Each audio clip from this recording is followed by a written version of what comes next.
Hello बच्चों, कैसे हो आप सभी। आज हमारा टॉपिक है फंडामेंटल फोर्सेज इन नेचर। आज हम फंडामेंटल फोर्सेज के बारे में पढ़ेंगे। उससे पहले हमें फोर्स के बारे में पता होना चाहिए। फोर्स क्या होता है। फोर्स इज द पुश और pull of an object is considered a force. कि फोर्स क्या है, किसी भी ऑब्जेक्ट को धकेलना या उसको अपनी तरफ खींचना, ये फोर्स कहलाता है। Push and pull come from the objects interacting with one another. कि जब ऑब्जेक्ट्स इंटरेक्शन करते हैं ना एक दूसरे से, तो पुश और पुल आता है। या जब दो ऑब्जेक्ट को पुश या पुल करेंगे तो उनके बीच, ऑब्जेक्ट के बीच में इंटरेक्शन होगी, तो वही फोर्स होता है अपना। Force is an external agent capable of changing the state of rest और motion of a particular body. कि फोर्स से क्या है, फोर्स एक एक्सटर्नल एजेंट है, बाहरी तत्व कह लो या बाहरी एजेंट बोल देते हैं इसको। तो जो क्या करता है, किसी भी बॉडी की स्टेट ऑफ मोशन या स्टेट ऑफ रेस्ट को चेंज करता है। अगर अपनी बॉडी कोई रेस्ट पे है तो जब तक उस पर बाहरी फोर्स नहीं लगेगा ना, तो वो अपनी पोजीशन को चेंज नहीं करेगी, वो रेस्ट में ही रहेगी। या अगर कोई बॉडी मोशन में है तो वो मोशन में ही रहेगी जब तक उस पर बाहरी फोर्स नहीं लगेगा। तो एक्सटर्नल फोर्स की हेल्प से हम बॉडी की स्टेट को चेंज कर सकते हैं। तो अब हम देखते हैं अपना topic fundamental forces in nature. Fundamental forces कितने टाइप का होता है। ये चार टाइप का होता है: strong nuclear forces, weak nuclear forces, gravitational forces and electromagnetic forces. अब इनको हम वन बाय वन स्टडी करेंगे। सबसे पहले अपना strong nuclear forces. Strong nuclear forces क्या होता है। The forces that bind the neutron and proton together in A nucleus and called the strong nuclear force. तो इससे हमें क्या समझ में आया, ये फोर्स है कौन सा, दैट बाइंड जो बांध के रखे, किसको, न्यूट्रॉन एंड प्रोटॉन को, कहाँ पे, न्यूक्लियस के अंदर।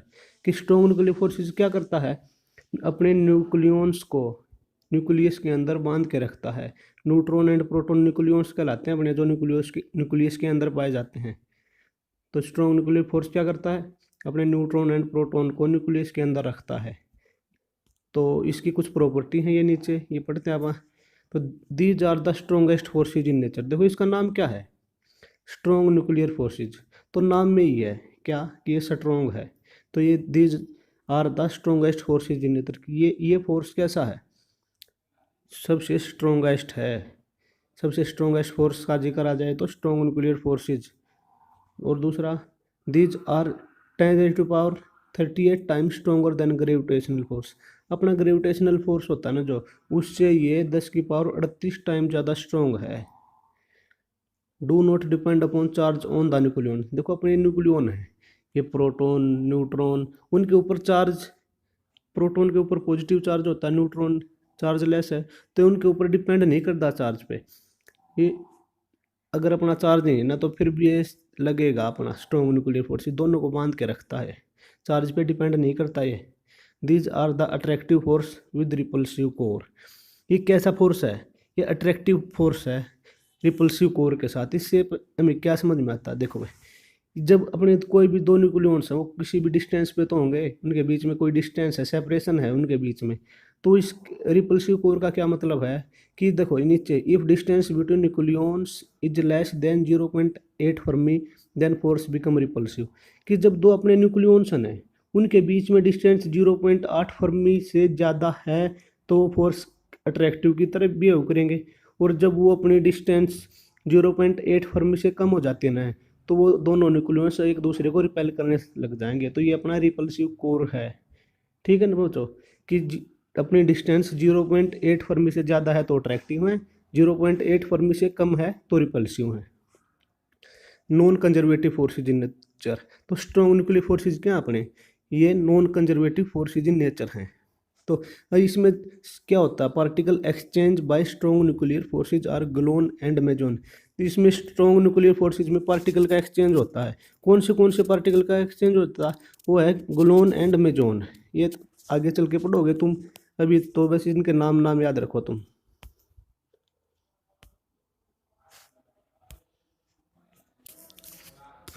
देखो भाई अपना सेकंड है weak nuclear forces. Weak nuclear forces कौन सा होता है, फोर्सेज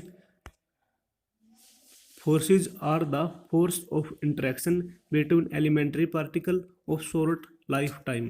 कि ये फोर्स है कौन सा, जो एलिमेंट्री पार्टिकल के बीच में इंटरेक्शन हो बिल्कुल स्मॉल टाइम के लिए, तो उसको अपन वीक न्यूक्लियर फोर्सेस बोलते हैं। ये बिल्कुल स्मॉल टाइम के लिए इंटरेक्शन होती है इसमें, तो इसकी प्रॉपर्टी है नीचे, इनके बारे में पढ़ेंगे।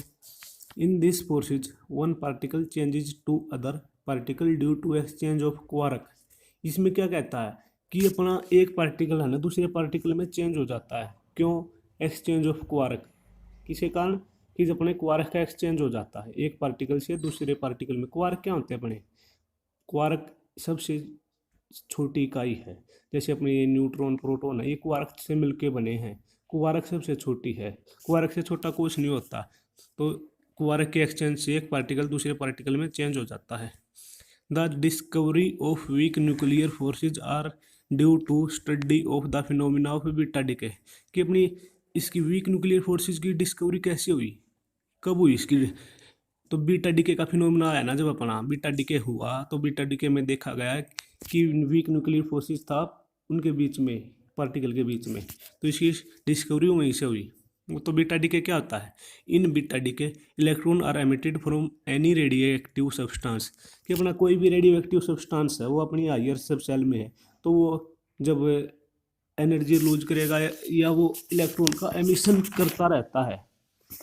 बीटा डीके के अंदर कोई भी रेडियो एक्टिव सब्सटेंस इलेक्ट्रॉन को एमिट करता रहता है, तो उसको बीटा डीके बोलते हैं, जब कोई भी रेडियो एक्टिव सब्सटेंस इलेक्ट्रॉन को एमिट करे।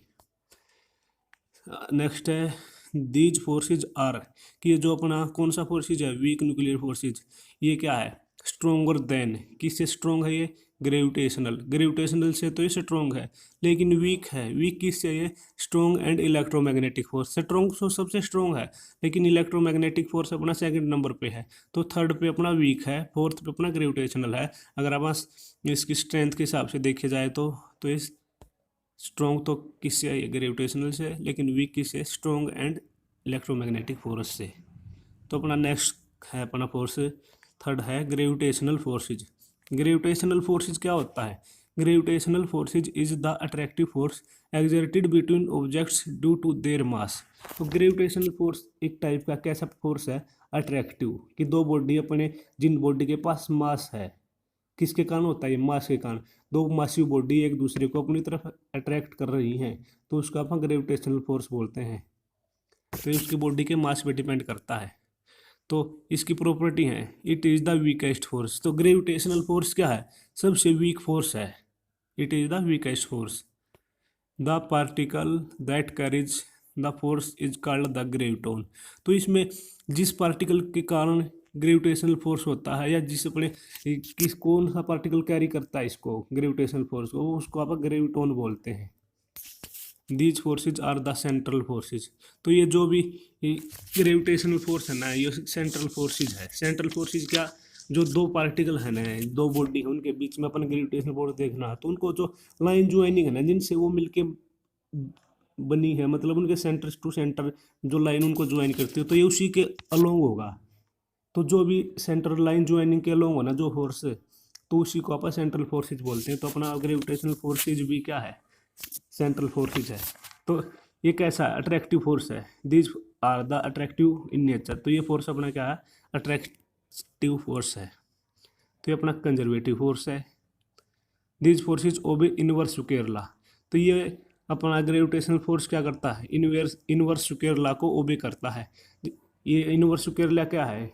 न्यूटन लॉ ने इसकी डिस्कवरी की थी, इसको अपन न्यूटन लॉ ऑफ ग्रेविटेशन भी बोलते हैं। Force directly proportional to product of both bodies का मास m1 m2, दो बॉडी हैं, उन दोनों के मास के प्रोडक्ट है, and inversely proportional to square of distance between them. दोनों बॉडी के बीच में दो डिस्टेंस है, उनके स्क्वायर के इनवर्सली प्रोपोर्शनल है, तो इसको अपन न्यूटन लॉ ऑफ ग्रेविटेशन भी बोल देते हैं। देखो भाई अपना लास्ट है इलेक्ट्रोमैग्नेटिक फोर्स। तो इलेक्ट्रोमैग्नेटिक फोर्स क्या होता है? The electromagnetic forces are the forces between charge particle. कि जो कोई भी अपने दो चार्ज पार्टिकल हैं या बहुत ज़्यादा हैं, तो उनको बीच में इस उनके बीच में जो फोर्स लग रहा है, the electromagnetic force are the force between charge particle. कोई भी अपने दो चार्ज पार्टिकल है उनके बीच में जो फोर्स लगता है उसको आप इलेक्ट्रोमैग्नेटिक फोर्स बोलते हैं। जैसे मान लिया हमें Q1 और Q2 अपने दो चार्ज पार्टिकल हैं और वो r सेपरेशन से दूर हैं, तो उनके बीच में क्या फोर्स लगेगा, तो force equal to 1/4 pi epsilon not Q1 Q2 by r square. ये कूलम्ब लॉ है, कूलम्ब ने इसकी डिस्कवरी की थी। तो same Newton law of gravitation की तरह है, थोड़ा ये कांस्टेंट की चेंज आ गई, वहाँ पे मासेज का प्रोडक्ट था, यहाँ पे चार्ज का प्रोडक्ट है। देखो both product of charge Q1 Q2 inversely divide में आर स्क्वायर, तो क्या है इसकी प्रोडक्ट का आर स्क्वायर। तो ये कूलम्ब लॉ अपना, इसकी कुछ प्रॉपर्टी हैं। तो इलेक्ट्रोमैग्नेटिक फोर्स की क्या प्रॉपर्टी है, due to this force only charge particle are affected, कि इसने क्या बोल दिया था डेफिनेशन में कि ओनली चार्ज पार्टिकल के बीच में लगता है, तो ओनली चार्ज पार्टिकल ही अफेक्ट होंगे इससे, कोई और दूसरा पार्टिकल अफेक्ट नहीं होगा इससे। दीज फोर्सेज आर अट्रैक्टिव और एंड रिपल्सिव बोथ, तो इस ये फोर्स का नेचर कैसा है, दो चार्ज पे डिपेंड करता है, वो कैसे हैं, अट्रैक्टिव भी हो सकता है ये, रिपल्सिव भी हो सकता है। अट्रैक्टिव कब होगा या रिपल्सिव कब होगा, जब दोनों चार्ज की सेम है, नेचर सेम है, पॉजिटिव पॉजिटिव या नेगेटिव नेगेटिव, तो रिपेल करेंगे। और जब दोनों की नेचर अलग अलग है, पॉजिटिव नेगेटिव या नेगेटिव पॉजिटिव, तो वो एक दूसरे को अट्रैक्ट करेंगे। तो इसमें photon are exchange due to this forces, जब ये फोर्स होता है ना, इसमें क्या होता है, फोटोन का एक्सचेंज होता है एक बॉडी से दूसरी बॉडी में, तो इसका एक्सचेंज पार्टिकल क्या है, फोटोन है। दीज हैव इनफाइनाइट रेंज, तो इन फोर्सेज की क्या है, रेंज इनफाइनाइट होती है, और ग्रेविटेशनल की भी इनफाइनाइट रेंज होती है। These are the weaker than strong nuclear forces, तो ये किससे वीक है, सबसे स्ट्रॉन्ग कौन सा है, स्ट्रॉन्ग, तो स्ट्रॉन्ग से वीक है, लेकिन स्ट्रॉन्ग है किससे, वीक एंड ग्रेविटेशनल फोर्स। तो ये जो अपना इलेक्ट्रोमैग्नेटिक फोर्स है ये अपना वीक है स्ट्रॉन्ग से, लेकिन स्ट्रॉन्ग है वीक से और ग्रेविटेशनल फोर्सेस से। तो चलो बच्चों, ये थी आज की अपनी क्लास, बाकी अगली क्लास में